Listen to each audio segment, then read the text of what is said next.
Te doy la bienvenida a la Lección Divina del viernes de la semana primera del tiempo ordinario.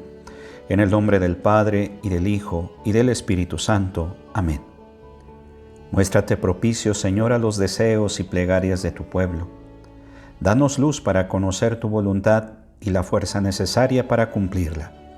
Por nuestro Señor Jesucristo, tu Hijo, que vive y reina contigo en la unidad del Espíritu Santo y es Dios, por los siglos de los siglos. Amén.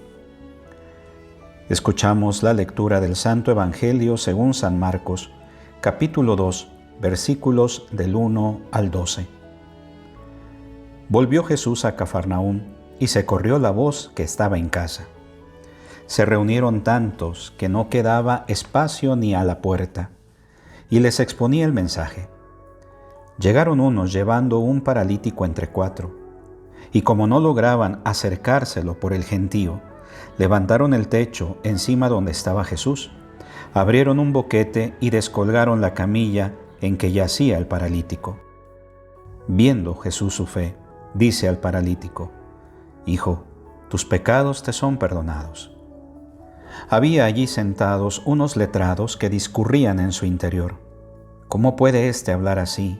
Blasfema. ¿Quién puede perdonar pecados sino solo Dios? Jesús, adivinando lo que pensaban, les dice: ¿Por qué están pensando eso? ¿Qué es más fácil? ¿Decir al paralítico que se le perdonan los pecados o decirle que cargue con la camilla y comience a caminar? Pero para que sepan que el Hijo del Hombre tiene autoridad en la tierra para perdonar pecados, dijo al paralítico: Yo te lo mando, levántate, carga con la camilla y vete a casa. Se levantó de inmediato, cargó su camilla y salió delante de todos. De modo que todos se asombraron y glorificaban a Dios diciendo: Nunca vimos cosa semejante. Palabra del Señor. En su primer capítulo, el Evangelio según San Marcos nos hace ver cómo hay que preparar y divulgar la buena nueva de Dios. Nos ha hecho ver cuál es el objetivo de la buena nueva y cuál es la misión de la comunidad. Ahora, en este capítulo aparece el efecto del anuncio de la buena nueva. Una comunidad fiel al Evangelio vive valores que contrastan con los intereses de la sociedad que la rodea. Por eso uno de los efectos del anuncio de la buena nueva es el conflicto con aquellos que defienden los intereses de la sociedad. Marcos habla de 5 conflictos que el anuncio de la buena nueva causa a Jesús. En los años 70, época en la que escribe su Evangelio, había muchos conflictos en la vida de las comunidades, pero no siempre sabían cómo comportarse ante las acusaciones que venían de parte de las autoridades romanas y de los líderes judíos. Este conjunto de 5 conflictos, que va desde el capítulo 2 hasta el capítulo 3, servía como una especie de abecedario para orientar a las comunidades tanto ayer como de hoy. Porque el conflicto no es un incidente de recorrido, sino que forma parte integrante del camino. ¿Cuáles son estos 5 conflictos? El primer conflicto es con los escribas, y es a causa del perdón de los pecados. El segundo es con los escribas y fariseos, y el conflicto es el comer con los pecadores. El tercero se da con los discípulos de Juan y los fariseos, sobre la práctica del ayuno.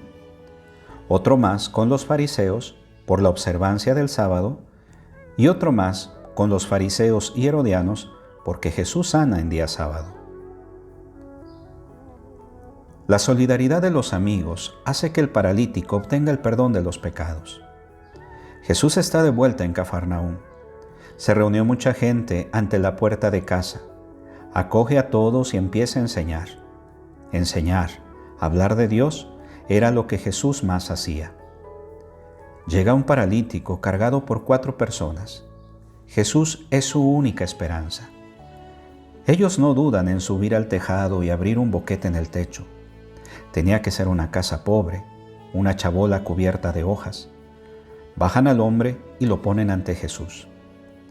Jesús, viendo la fe de esta gente, dice al paralítico: Tus pecados te son perdonados. En aquel tiempo, el pueblo pensaba que los defectos físicos fuesen un castigo de Dios por algún pecado.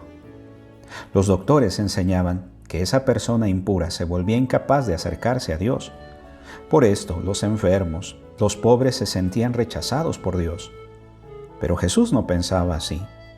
Aquella fe tan grande era una señal evidente de que el paralítico estaba siendo acogido por Dios.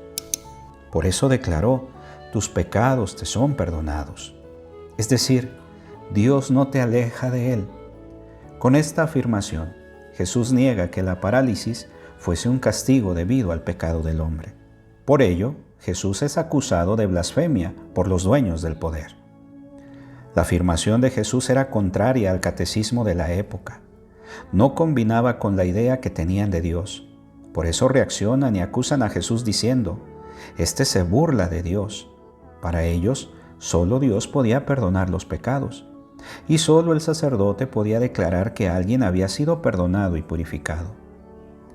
¿Cómo es que Jesús, hombre sin estudios, seglar, un sencillo carpintero, podía declarar a las personas perdonadas y purificadas de los pecados? Y había, además, otro motivo que los llevaba a criticar a Jesús. Ellos probablemente estarían pensando: si fuera verdad lo que Jesús está diciendo, vamos a perder todo nuestro poder y vamos a perder la fuente de nuestra renta. Curando, Jesús demuestra que tiene poder de perdonar los pecados. Jesús percibe la crítica, por eso pregunta: ¿qué es más fácil decir al paralítico? ¿Tus pecados te son perdonados? O levántate, toma tu camilla y vete a tu casa. Es mucho más fácil decir: tus pecados te son perdonados, pues nadie puede comprobar si de hecho el pecado fue o no perdonado. Pero si digo: levántate y anda, allí todos pueden comprobar si tengo o no ese poder de curar.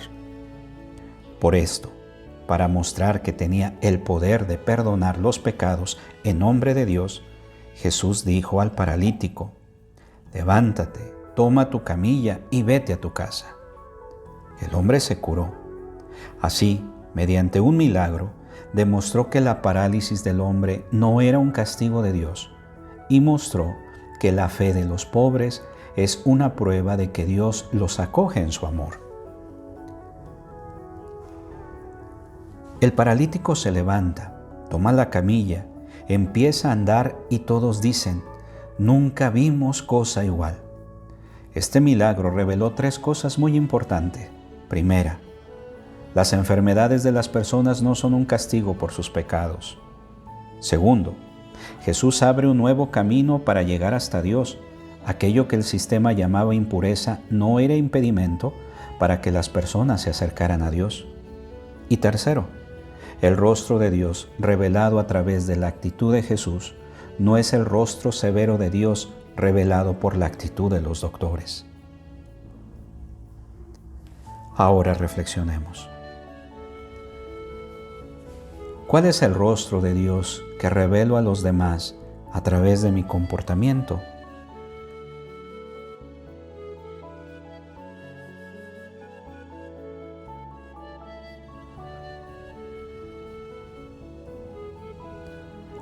¿Soy capaz, al igual que estos amigos, de llevar a los míos a la presencia de Jesús para que los sane?